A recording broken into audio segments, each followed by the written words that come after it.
Assalamualaikum warahmatullahi wabarakatuh. Perkenalkan, saya Wahyu Firmansyah dari Ilmu Pemerintahan Universitas Muhammadiyah Jember.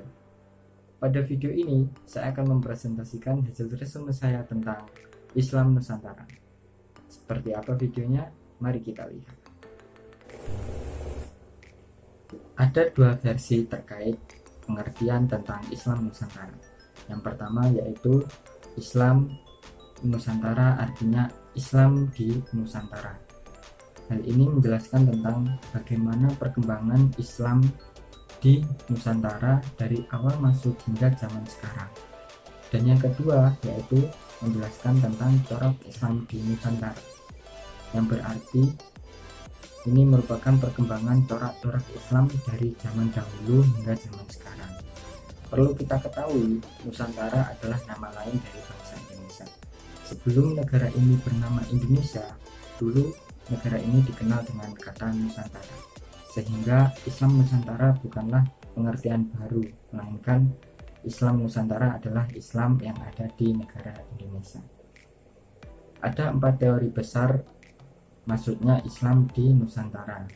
Seperti apa teorinya? Mari kita simak. Yang pertama, ada teori Gujarat.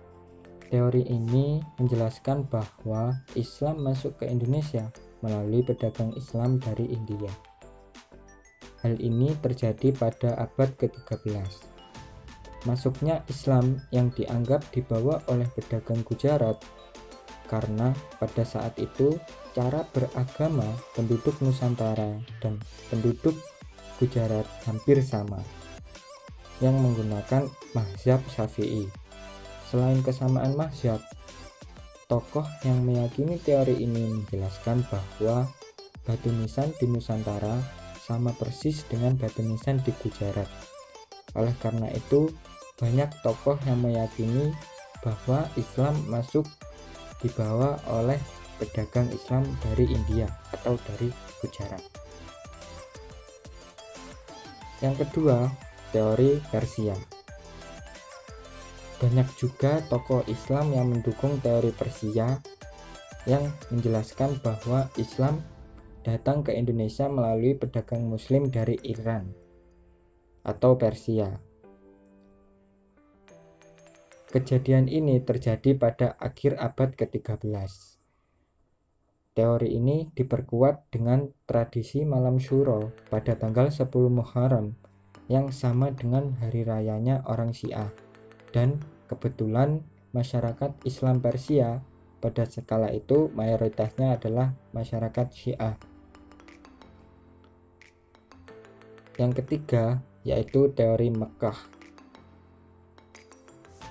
Teori ini diperkuat oleh Profesor Hamka.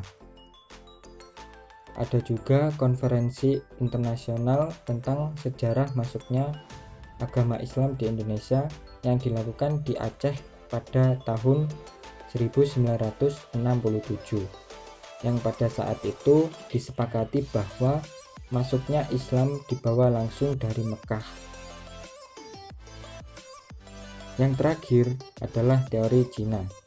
Ada pendapat dari pakar Islam bahwa agama Islam masuk dibawa oleh pedagang Islam dari Cina, yang kemudian terjadi asimilasi dan akulturasi budaya yang kemudian menjadi agama Islam di Indonesia.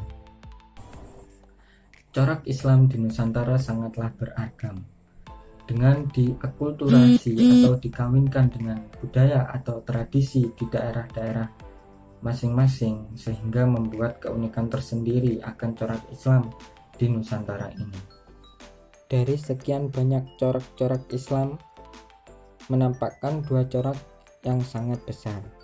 Yang pertama yaitu Islam tradisionalis, yaitu Islam yang masih membawa budaya setempat ke dalam agama Islam.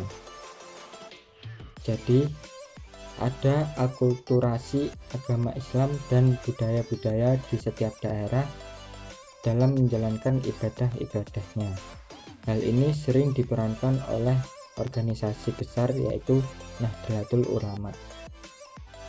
Yang kedua, Islam modernis, yaitu Islam yang pro dengan kemajuan dan mengesampingkan budaya yang bertabrakan dengan syariat. Hal ini sering dilaksanakan oleh organisasi Muhammadiyah. Itulah hasil dari video presentasi saya. Bila ada salah kata ataupun salah teori, saya meminta maaf karena saya masih dalam tahap belajar. Terima kasih telah menonton video ini. Assalamualaikum warahmatullahi wabarakatuh.